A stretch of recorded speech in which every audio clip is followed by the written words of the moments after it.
आपका स्वागत है साहित्यिक पाखी यूट्यूब चैनल पर। कहानी का शीर्षक है गुल्ली डंडा। इसके लेखक हैं मुंशी प्रेमचंद। हमारे अंग्रेजी दोस्त माने या न माने, मैं तो यही कहूंगा कि गुल्ली डंडा सब खेलों का राजा है। अब भी कभी लड़कों को गुल्ली डंडा खेलते देखता हूं तो जी लोटपोट हो जाता है कि इनके साथ जाकर खेलने लगूं। न लान की जरूरत, न कोर्ट की, न नेट की, न थापी की। मजे से किसी पेड़ से एक टहनी काट ली, गुल्ली बना ली और दो आदमी भी आ जाएं तो खेल शुरू हो गया। विलायती खेलों में सबसे बड़ा ऐब है कि उसके सामान महंगे होते हैं। जब तक कम से कम एक सैकड़ा न खर्च कीजिए, खिलाड़ियों में शुमार ही नहीं हो पाता। यहाँ गुल्ली डंडा है कि बना हर फिटकरी के चोखा रंग देता है। पर हम अंग्रेजी चीजों के पीछे ऐसे दीवाने हो रहे हैं कि अपनी सभी चीजों से अरुचि हो गई। स्कूलों में हरेक लड़के से 3-4 रुपए सालाना केवल खेलने की फीस ली जाती है। किसी को यह नहीं सूझता कि भारतीय खेल खिलाएं जो बिना दाम कौड़ी के खेले जाते हैं। अंग्रेजी खेल उनके लिए हैं जिनके पास धन है। गरीब लड़कों के सिर क्यों यह व्यसन मढ़ते हो? ठीक है, गुल्ली से आंख फूट जाने का भय रहता है, तो क्या क्रिकेट से सिर फूट जाने, तिल्ली फट जाने, टांग टूट जाने का भय नहीं रहता? अगर हमारे माथे में गुल्ली का दाग आज तक बना हुआ है, तो हमारे कई दोस्त ऐसे भी हैं जो थापी को बैसाखी से बदल बैठे। यह अपनी अपनी रुचि है। मुझे गुल्ली ही सब खेलों से अच्छी लगती है और बचपन की मीठी स्मृतियों में गुल्ली ही सबसे मीठी है।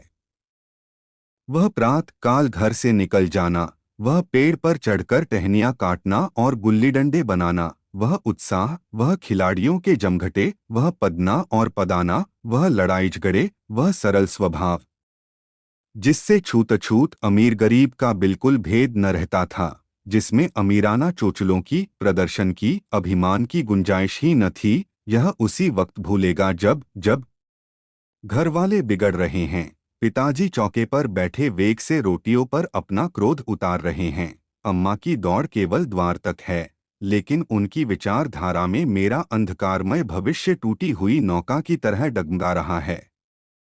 और मैं हूं कि पदाने में मस्त हूं, न नहाने की सुधि है, न खाने की गुल्ली है तो जरा सी, पर उसमें दुनिया भर की मिठाइयों की मिठास और तमाशों का आनंद भरा हुआ है। मेरे हमजोलियों में एक लड़का गया नाम का था। मुझसे 2-3 साल बड़ा होगा। दुबला, बंदरों की सी लंबी लंबी, पतली पतली उंगलियां, बंदरों की सी चपलता, वही झल्लाहट। गुल्ली कैसी ही हो, पर इस तरह लपकता था जैसे छिपकली कीड़ों पर लपकती है। मालूम नहीं उसके माँ बाप थे या नहीं, कहाँ रहता था, क्या खाता था, पर था हमारे गुल्ली क्लब का चैंपियन। जिसकी तरफ वह आ जाए उसकी जीत निश्चित थी। हम सब उसे दूर से आते देख उसका दौड़कर स्वागत करते थे और अपना गोरिया बना लेते थे। एक दिन मैं और गया दो ही खेल रहे थे। वह पदा रहा था, मैं पद रहा था, मगर कुछ विचित्र बात है कि पदाने में हम दिन भर मस्त रह सकते हैं, पदना 1 मिनट का भी अखरता है।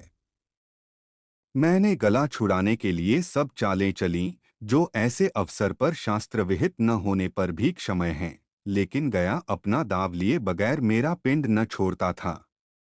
मैं घर की ओर भागा। अनुनय विनय का कोई असर न हुआ था। गया ने मुझे दौड़कर पकड़ लिया और डंडा तानकर बोला, मेरा दाव देकर जाओ।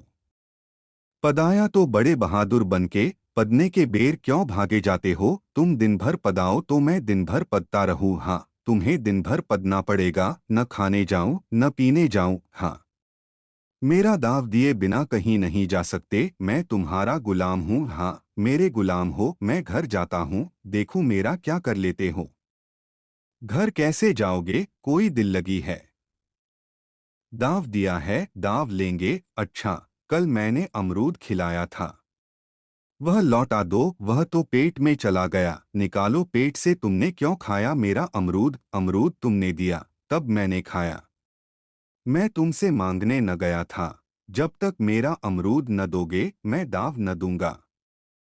मैं समझता था न्याय मेरी ओर है। आखिर मैंने किसी स्वार्थ से ही उसे अमरूद खिलाया होगा। कौन निस्वार्थ किसी के साथ सलूक करता है? भिक्षा तक तो स्वार्थ के लिए देते हैं। जब गया ने अमरूद खाया तो फिर उसे मुझसे दाव लेने का क्या अधिकार है? रिश्वत देकर तो लोग खून पचा जाते हैं, यह मेरा अमरूद यूं ही हजम कर जाएगा। अमरूद पैसे के 5 वाले थे, जो गया के बाप को भी नसीब न होंगे। यह सरासर अन्याय था। गया ने मुझे अपनी ओर खींचते हुए कहा, मेरा दाव देकर जाओ, अमरूद समरूद मैं नहीं जानता। मुझे न्याय का बल था। वह अन्याय पर डटा हुआ था। मैं हाथ छुड़ाकर भागना चाहता था। वह मुझे जाने न देता। मैंने उसे गाली दी, उसने उससे कड़ी गाली दी। और गाली ही नहीं, एक चांटा जमा दिया। मैंने उसे दांत काट लिया। उसने मेरी पीठ पर डंडा जमा दिया। मैं रोने लगा। गया मेरे इस अस्त्र का मुकाबला न कर सका। मैंने तुरंत आंसू पोंछ डाले, डंडे की चोट भूल गया और हंसता हुआ घर जा पहुंचा। मैं थानेदार का लड़का एक नीच जात के लौंडे के हाथों पिट गया। यह मुझे उस समय भी अपमानजनक मालूम हुआ, लेकिन घर में किसी से शिकायत न की। उन्हीं दिनों पिताजी का वहां से तबादला हो गया। नई दुनिया देखने की खुशी में ऐसा फूला कि अपने हमजोलियों से बिछुड़ जाने का बिल्कुल दुख न हुआ। पिताजी दुखी थे। वह बड़ी आमदनी की जगह थी। अम्मांजी भी दुखी थीं, यहाँ सब चीज सस्ती थीं। और मोहल्ले की स्त्रियों से घराव सा हो गया था, लेकिन मैं सारे खुशी के फूला न समाता था। लड़कों में जीट उड़ा रहा था, वहां ऐसे घर थोड़े ही होते हैं। ऐसे ऐसे ऊंचे घर हैं कि आसमान से बातें करते हैं। वहां के अंग्रेजी स्कूल में कोई मास्टर लड़कों को पीटे तो उसे जेहल हो जाए। मेरे मित्रों की फैली हुई आंखें और चकित मुद्रा बतला रही थी कि मुझसे उनकी निगाह में कितनी स्पर्धा हो रही थी। मानो कह रहे थे, तू भागवान हो भाई, जाओ। हमें तो इसी उजड़ ग्राम में जीना भी है और मरना भी। 20 साल गुजर गए। मैंने इंजीनियरी पास की और उसी जिले का दौरा करता हुआ उसी कस्बे में पहुंचा और डाक बंगले में ठहरा। उस स्थान को देखते ही इतनी मधुर बाल स्मृतियां हृदय में जाग उठीं कि मैंने छड़ी उठाई और कस्बे की सैर करने निकला।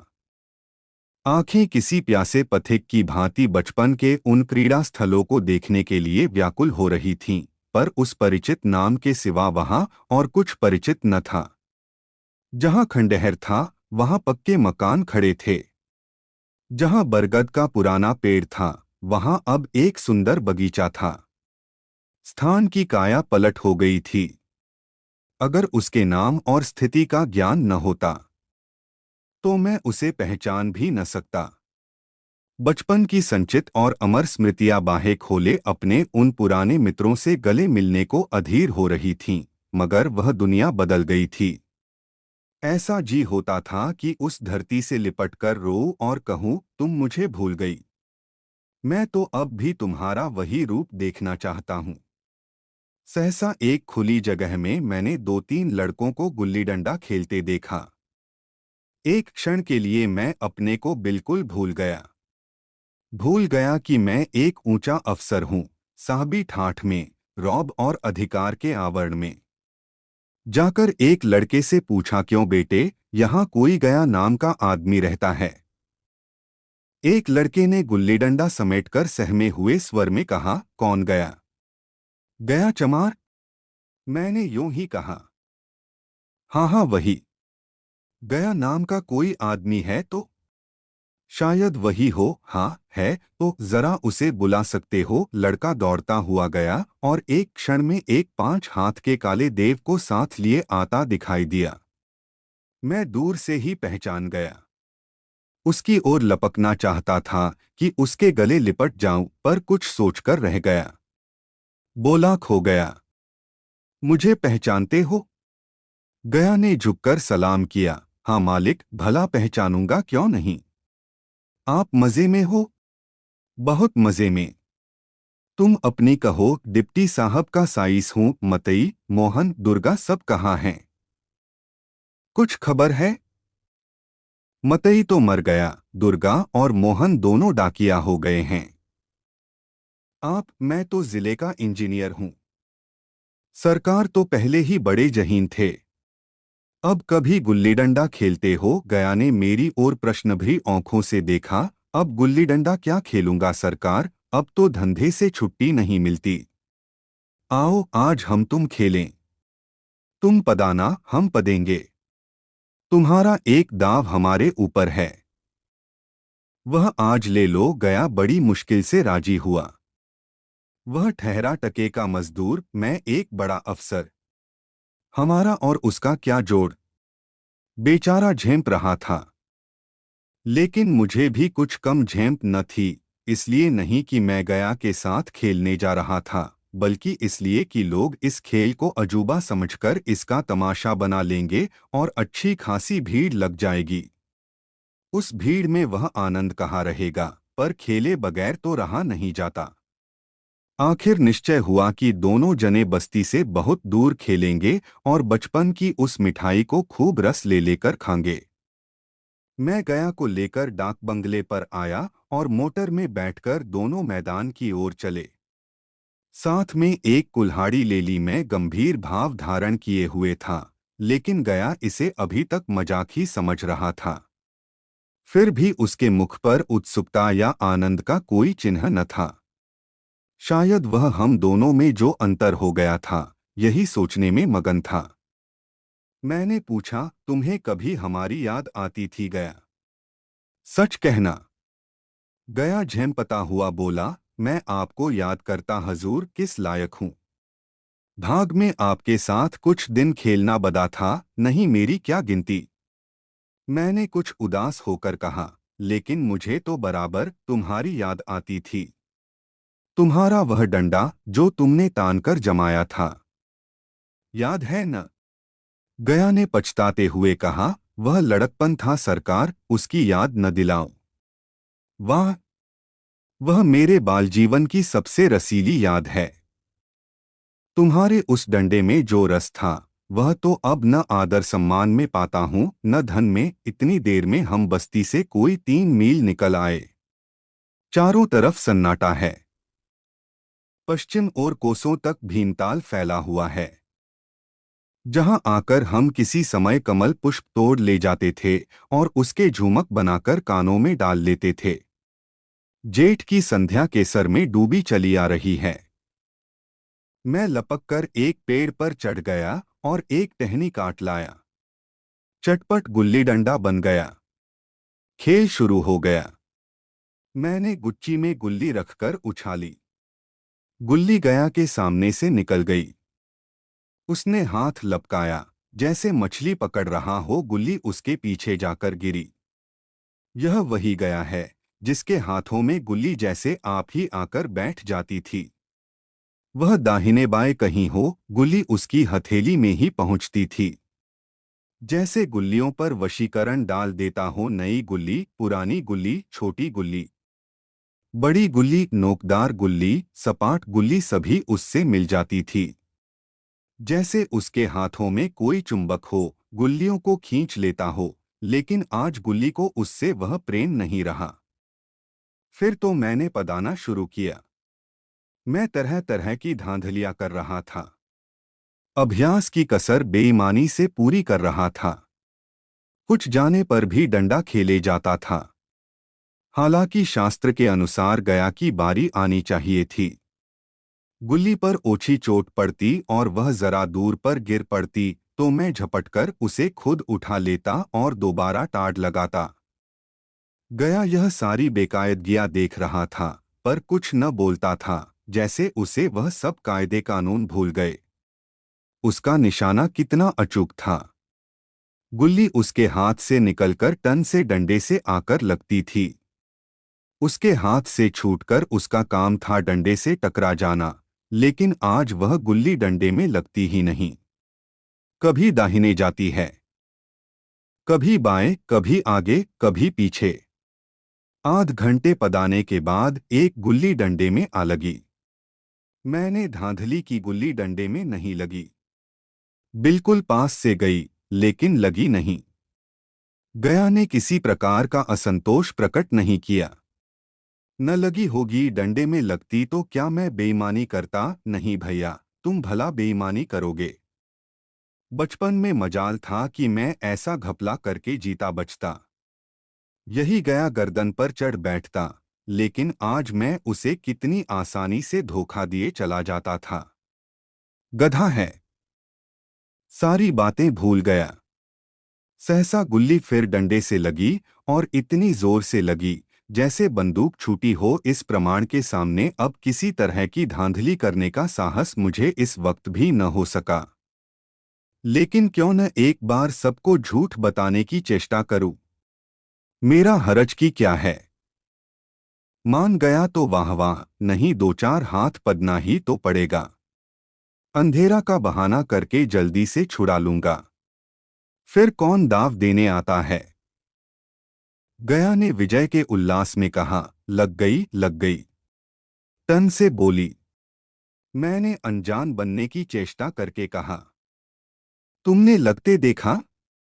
मैंने तो नहीं देखा। तन से बोली है सरकार, और जो किसी ईंट से टकरा गई हो। मेरे मुख से यह वाक्य उस समय कैसे निकला, इसका मुझे खुद आश्चर्य है। इस सत्य को झुठलाना वैसा ही था जैसे दिन को रात बताना।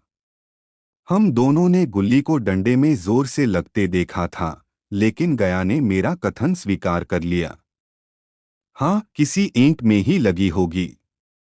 डंडे में लगती तो इतनी आवाज न आती। मैंने फिर पदाना शुरू कर दिया, लेकिन इतनी प्रत्यक्ष धांधली कर लेने के बाद गया की सरलता पर मुझे दया आने लगी। इसीलिए जब तीसरी बार गुल्ली डंडे में लगी तो मैंने बड़ी उदारता से दांव देना तय कर लिया। गया ने कहा, अब तो अंधेरा हो गया है भैया, कल पर रखो। मैंने सोचा, कल बहुत सा समय होगा। यह न जाने कितनी देर पदाए, इसलिए इसी वक्त मामला साफ कर लेना अच्छा होगा। नहीं नहीं, अभी बहुत उजाला है। तुम अपना दाव ले लो, गुली सूझेगी नहीं। कुछ परवाह नहीं, गया ने पदाना शुरू किया, पर उसे अब बिल्कुल अभ्यास न था।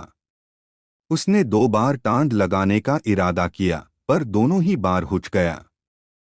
1 मिनट से कम में वह दाव खो बैठा। मैंने अपनी हृदय की विशालता का परिचय दिया। एक दाव और खेल लो, तुम तो पहले ही हाथ में हुच गए। नहीं भैया, अब अंधेरा हो गया, तुम्हारा अभ्यास छूट गया। कभी खेलते नहीं, खेलने का समय कहाँ मिलता है भैया। हम दोनों मोटर पर जा बैठे और चिराग जलते जलते पड़ाव पर पहुंच गए। गया चलते चलते बोला, कल यहाँ गुल्ली डंडा होगा। सभी पुराने खिलाड़ी खेलेंगे। तुम भी आओगे? जब तुम्हें फुर्सत हो तभी खिलाड़ियों को बुलाऊं। मैंने शाम का समय दिया और दूसरे दिन मैच देखने गया।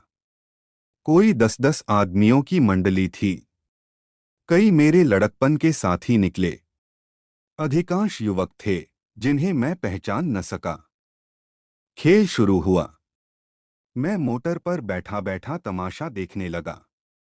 आज गया का खेल, उसका नैपुण्य देखकर मैं चकित हो गया। टाँड लगाता तो गुली आसमान से बातें करती।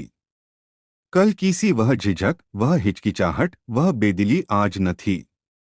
लड़कपन में जो बात थी, आज उसने प्रौढ़ता प्राप्त कर ली थी। कहीं कल इसने मुझे इस तरह पदाया होता तो मैं जरूर रोने लगता। उसके डंडे की चोट खाकर गुल्ली 200 गज की खबर लाती थी। पदने वालों में एक युवक ने कुछ धांधली की, उसने अपने विचार में गुल्ली लपक ली थी। गया का कहना था गुल्ली जमीन में लगकर उछली थी। इस पर दोनों में ताल ठोकने की नौबत आई है। युवक दब गया। गया का तमतमाया हुआ चेहरा देखकर डर गया। अगर वह दब न जाता तो जरूर मारपीट हो जाती। मैं खेल में न था, पर दूसरों के इस खेल में मुझे वही लड़कपन का आनंद आ रहा था, जब हम सब कुछ भूलकर खेल में मस्त हो जाते थे। अब मुझे मालूम हुआ कि कल गया ने मेरे साथ खेला नहीं, केवल खेलने का बहाना किया। उसने मुझे दया का पात्र समझा। मैंने धांधली की, बेईमानी की, पर उसे जरा भी क्रोध न आया। इसलिए कि वह खेल न रहा था, मुझे खेला रहा था, मेरा मन रख रहा था। वह मुझे पदाकर मेरा कचूमर नहीं निकालना चाहता था। मैं अब अफसर हूं। यह अफसरी मेरे और उसके बीच में दीवार बन गई है। मैं अब उसका लिहाज पा सकता हूं, अदब पा सकता हूं, साहचर्य नहीं पा सकता। लड़कपन था, तब मैं उसका समकक्ष था। यह पद पाकर अब मैं केवल उसकी दया योग्य हूं। वह मुझे अपना जोड़ नहीं समझता। वह बड़ा हो गया है, मैं छोटा हो गया हूं।